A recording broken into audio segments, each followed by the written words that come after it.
পাহাড় বলতেই বাঙালির কাছে সবচেয়ে জনপ্রিয় পর্যটন কেন্দ্র হলো দার্জিলিং। তবে আমি যদি বলি যে দার্জিলিংয়ের চেয়েও কাছে শিলিগুড়ি থেকে মাত্র ঘন্টা দুয়েকের মধ্যেই এমন এক মেঘ পাহাড়ের স্বপ্নপুরীতে যাওয়া যায় যেখানে নেই কোনো কলরব, নেই কোনো চাকচিক্য। যা আছে তা হলো প্রকৃতির অপার সৌন্দর্য। একদিকে কাঞ্চনজঙ্ঘার মায়াবী রূপ, আর অন্যদিকে বিভিন্ন রকমের পাখিদের কলকাকলি তোমাকে ভুলিয়ে দেবে তোমার সব দুঃখ, সব গ্লানি। এক অদ্ভুত শান্তি পাবে এই মেঘ পাহাড়ের মায়াবী পরিবেশে। জায়গাটির নাম লাভা। কুয়াশা ও মেঘে ঢাকা পাইন গাছে ঘেরা লাভা, যে গ্রামটি কালিম্পং থেকে 34 কিলোমিটার দূরে অবস্থিত। সমুদ্রপৃষ্ঠ থেকে 7016 ফিট উচ্চতায় অবস্থিত এই লাভা। ভুটানের সঙ্গে বাণিজ্যের পুরনো পথের মধ্যে গ্রামটি রয়েছে 2350 মিটার উচ্চতায়। নেওড়া ভ্যালি ন্যাশনাল পার্কে ওঠার সূচনা বিন্দুও হল এই লাভা। শিলিগুড়ি থেকে সেবক ব্রিজ বেরিয়ে ডামডিম গরুবাথান হয়েও লাভা যাওয়া যায়। উন্নত সুব্যাপ্ত কাঞ্চনজঙ্ঘার রূপলি মুকুট লাভার অন্যতম শ্রেষ্ঠ আকর্ষণ। মূল শহর ছাড়িয়ে জঙ্গলে নিরিবিলি পথে ঘুরে বেড়ালেও মন তরতাজা হয়ে উঠবে। প্রতিবারের মতন নতুন পর্ব শুরু হওয়ার আগে একবার ফিরে দেখব গত পর্বে কি দেখিয়েছিলাম। গত পর্বে তোমাদের দেখিয়েছিলাম ট্রেনের রিজার্ভেশন না পেলে ঘুরপথে তোমরা কিভাবে কলকাতা থেকে নিউ জলপাইগুড়ি পৌঁছাবে। তো চলো শুরু করি আজকের গল্প। Good morning everyone. আজকে 9th মে 2023। তো আমি এই মুহূর্তে রয়েছি শিলিগুড়ির কালিম্পং বাস স্ট্যান্ডে। মানে এখান থেকে সমস্ত প্রাইভেট অপারেটররা বাস ছাড়ে কালিম্পং এর জন্য, প্লাস যে স্টেট বাস আছে সেই স্টেট বাসও কিন্তু ছাড়ে। এই মুহূর্তে আমি রয়েছি সেখানে। 7:12 বাজে ঘড়ির কাঁটায়। দেখি কখন বাস আসে। সকাল 6:30টায় ফার্স্ট বাস ছাড়ে এখান থেকে কালিম্পং এর জন্য, স্টেট বাস। তো দেখা যাক এরপরে কখন আবার আসে। কতক্ষণে স্টেট বাস আসবে তার নেই ঠিক, তাই প্রাইভেট বাসে উঠে পড়লাম। মোটামুটি 1 ঘন্টা অন্তর অন্তর আসে তো স্টেট বাস। তবে একটা জিনিস বলি, এখান থেকে কালিম্পং যাওয়ার জন্য রাস্তাটা খুবই কম, ওই জন্য খুব একটা অসুবিধা হবে না। যে বাসগুলো অ্যাভেলেবেল আছে সেই বাসগুলো কিন্তু খুব একটা কমফোর্টেবল না। এর আগেও তোমাদেরকে ভিডিওতে দেখিয়েছি কালিম্পং এর বাসগুলো কিন্তু খুব একটা ভালো নয়। তার কারণ সিটগুলো ভীষণ হার্ড, লেগ স্পেস নেই বললেই চলে।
चीज है होश वालों को खबर क्या, बेखुदी क्या चीज है।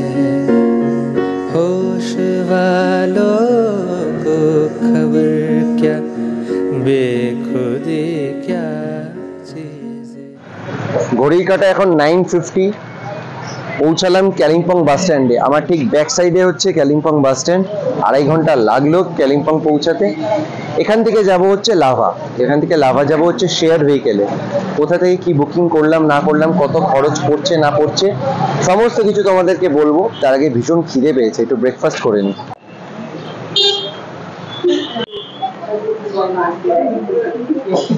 যে ক্লক টাওয়ারটা আছে, এই ক্লক টাওয়ারটার ঠিক ডায়াগনালি রয়েছে এই কফি শপটা। এই কফি শপটায় আমি আগেও এসেছি, আমার এক্সপিরিয়েন্স খুব ভালো।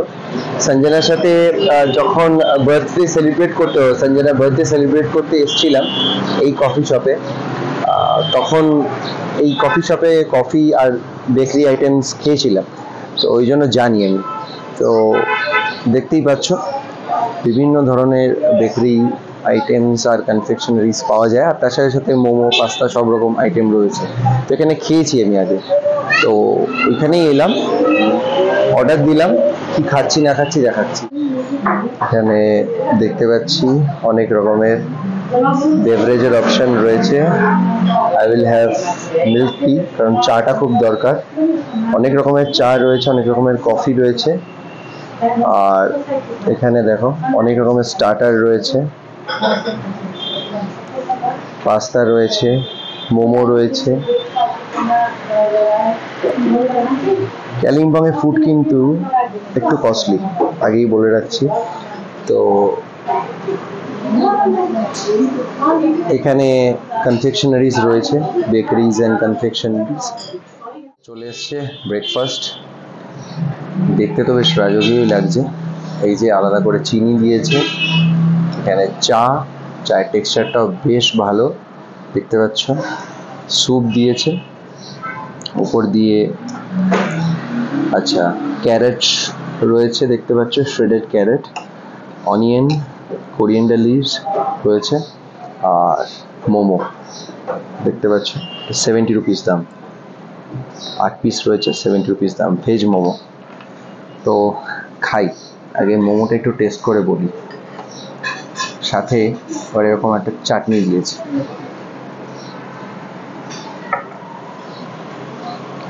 তো টেস্ট করে বলি কেমন।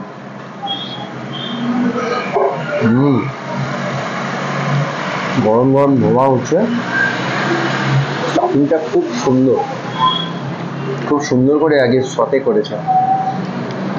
প্রচুর পরিমাণে ভেজিটেবলস রয়েছে, জিঞ্জার মুখে পড়ছে, ঠিক আছে, অনিয়ন পড়ছে, গাজর পড়ছে, ঠিক আছে, এই যে যথেষ্ট পরিমাণে রয়েছে। ভালো, মোমোটা ভালো। আমি ইউজুয়ালি মোমো এত ভালো খাই না, কিন্তু ভালো লাগলো এখানে, মোমো লাভার নই আমি। সাথে স্যুপটা দিয়েও ভালো লাগছে, স্যুপটা একটু লাইট, একটু গাঢ় হলে ভালো লাগতো, কিন্তু মোমোটা তো দারুণ, মোমোটা দারুণ। আবার আমি একটু চাটা খেয়ে আগে একটু বলে দিতাম আমি চাটা কীরকম বানিয়েছে। ফুড এখানে একটু কস্টলি, কালিম্পংয়ে আগেও বলেছি, ওই নর্মাল 10-20 টাকার চা পাওয়া যায় না, এখানে ভরে ভরে কাপে দেয়, 40 রুপিস দাম। চাটা কিন্তু ভালো, চাও ভালো। পাউডারের দুধে বানিয়েছে চাটা, ভালো করে ফুটিয়েছে, জিঞ্জারের একটা খুব সুন্দর অ্যারোমা আসছে, ভাল লাগছে। লাইট ব্রেকফাস্ট করছি, শরীর ভালো থাকবে। আচ্ছা, এই প্রসঙ্গে জানিয়ে রাখি, কালিম্পং থেকে লাভার দূরত্ব কম বেশি 33 কিলোমিটার। পৌঁছতে সময় লাগে 1 ঘন্টা থেকে 1 ঘন্টা 15 মিনিট। এই কালিম্পং থেকে লাভা যদি গাড়ি রিজার্ভ করে যাওয়া যায়, তাহলে কম বেশি 2 থেকে 2,500 টাকা পড়ে ছোট গাড়িতে, এবং বড় গাড়িতে 3 থেকে 3,500 টাকা পর্যন্ত ধার্য করা হয়। শেয়ার ভেহিকেলে মাত্র 150 টাকায় পৌঁছে যাওয়া যায় লাভা।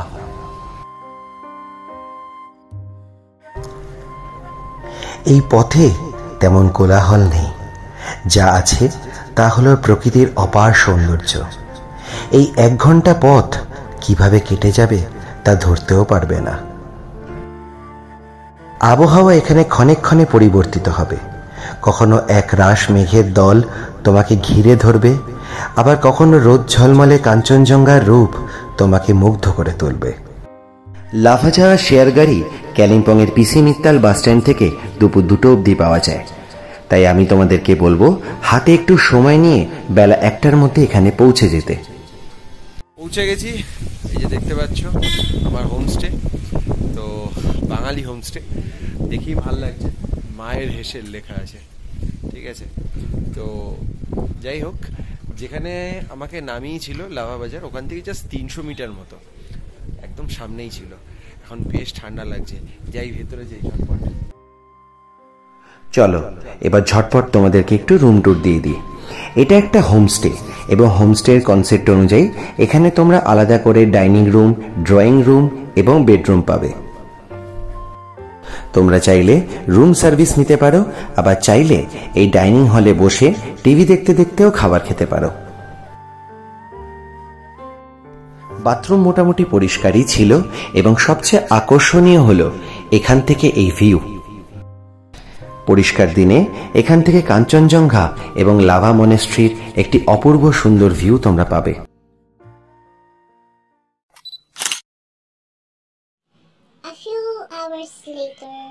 Good evening everyone. ঘুমিয়ে পড়েছিলাম একটু, প্রচণ্ড টায়ার্ড ছিলাম। এই 3-4 ঘন্টা ঘুম খুব দরকার ছিল, তো একটু ঘুমিয়ে নিয়েছি। এখন ব্যাক সাইডটা দেখতে পাচ্ছ, পুরো লাভা শহরটা। একটু বেরোবো, ইভিনিংয়ে কেমন লাগছে লাভা সেটা একটু তোমাদেরকে ঘুরিয়ে দেখাবো। আর তার সাথে সাথে ডিনারের অর্ডারটাও প্লেস করে দেবো। কি খাচ্ছি না খাচ্ছি রাত্রেবেলা সবটাই দেখাবো তোমাদের। মোটামুটি 7:30 পৌনে 8টায়, এর আগেও কালিম্পংয়ে যখন এসছি এই একই ছবি। মোটামুটি 7:30 পৌনে 8টায় তোমরা ভিডিওতে দেখে আমাকে ভাবছো হয়তো রাত্রি 1টা বাজে। একদমই নয়, পুরো 4-5টা শ্মশানপুরি হয়ে গেছে। তোমাদেরকে একটু 360 ডিগ্রি দেখাই ঘুরিয়ে, দেখো কি অবস্থা। এই 1-2টো দোকান খোলা এদিকে, ওখানে খুব সুন্দর একটা বসার জায়গা আছে, ওখানে যাই একটু বসি। আজকে আর সেরকম কিছু করার নেই, তবে এখানে কিন্তু লাভাতে এটিএম বাগেরা সব আছে, যেটা কোলাখামে কিন্তু নেই। এই যে আমার ব্যাক সাইডে দেখো, সেন্ট্রাল ব্যাংক অফ ইন্ডিয়ার এটিএম, সেন্ট্রাল ব্যাংক অফ ইন্ডিয়ার এটিএম। তো এইসব নিয়ে কোনো অসুবিধা নেই, আর দোকানপাট প্রচুর আছে। তো চা নিয়ে নিলাম, এই যে এরকম কাপে। মাটির ভাড়া চা তো আর এখানে পাবো না, 10 টাকা করে দাম।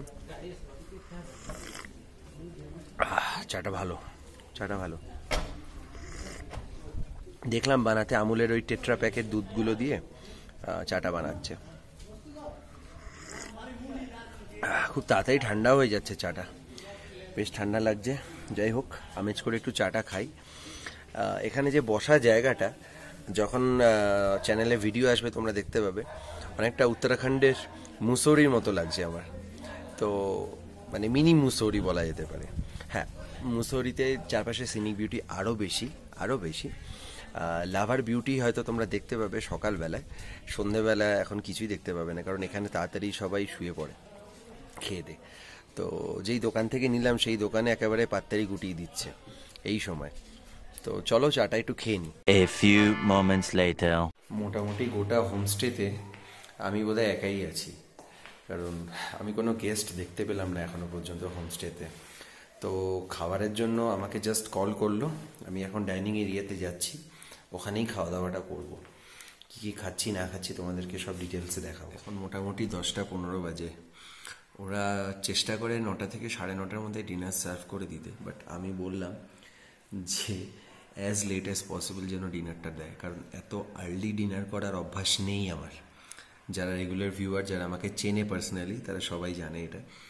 তো ডাইনিং এরিয়াটাও বেশ সুন্দর, ছিমছাম, একদম ঘরোয়া টাইপের, মানে বাড়ির ডাইনিং স্পেস যেরকম হয়। স্যালাড চাইলাম, তো একটুখানি পেঁয়াজ আর লঙ্কা কেটে দিল, এই যে। তো ওখানে একটু ডালটা দিয়ে মাখছি। সব খাবারগুলোই কিন্তু গরম গরম সার্ভ করেছে, এটা একটা ভালো জিনিস। বাহ, ডালটা দিয়ে বেশ ভালো লাগছে, ঘন ডাল, মুসুরির ডাল। আর এই ভাজিটাও বেশ সুন্দর হয়েছে। কোলাখামেও তোমাদেরকে দেখিয়েছি, এখানে সবজি বলতে এরকম একটা ভাজি দেয় সাধারণত, মানে আমি আলাদা করে কোনো তরকারি আশ্বাস দেখিনি। ভালো চিমচাম খাবার, আর বিশেষ কিছু বলার নেই, শুধু ডিম কারিটা এখন খাবো তখন বলছি। বেশ জমিয়ে খেলাম, ডাল দিয়ে, ভাজা দিয়ে, পাঁপড় দিয়ে। এবার ডিমের ঝোলটা নিয়েছি, দেখতেই পাচ্ছ টেক্সচারটা।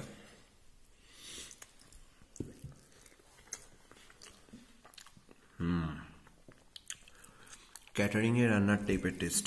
ক্যাটারিংয়ের যেরকম হয় রান্না, ক্যাটারিংয়ে বিয়ে বাড়িতে দিনের বেলায় মাছের ঝোল যেরকম টেস্ট হয়, তো ওরকম টাইপের একটা টেস্ট ঝোলটা।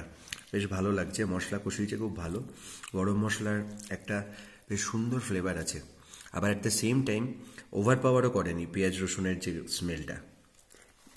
ওরা কিন্তু পেঁয়াজ কুচি দিয়ে রান্না করেছে, বাটা মশলা ইউজ করেনি, বাট খেতে খুব ভালো হয়েছে, খুব ভালো হয়েছে। ঘরোয়া রান্না, চিমচাম, খুব সুন্দর। হ্যাঁ, আজকের গল্প এই পর্যন্তই। যদি ভিডিওগুলো ভালো লেগে থাকে তাহলে চ্যানেলটা সাবস্ক্রাইব করে পাশে থাকা বেল আইকনটা প্রেস করতে ভুলো না, তাতে যখন আমি যেই ভিডিও আপলোড করব তার ইনস্ট্যান্ট নোটিফিকেশন তোমরা তোমাদের নিউজ ফিডে পেয়ে যাবে। সবাই ভালো থেকো, সুস্থ থেকো, টাটা।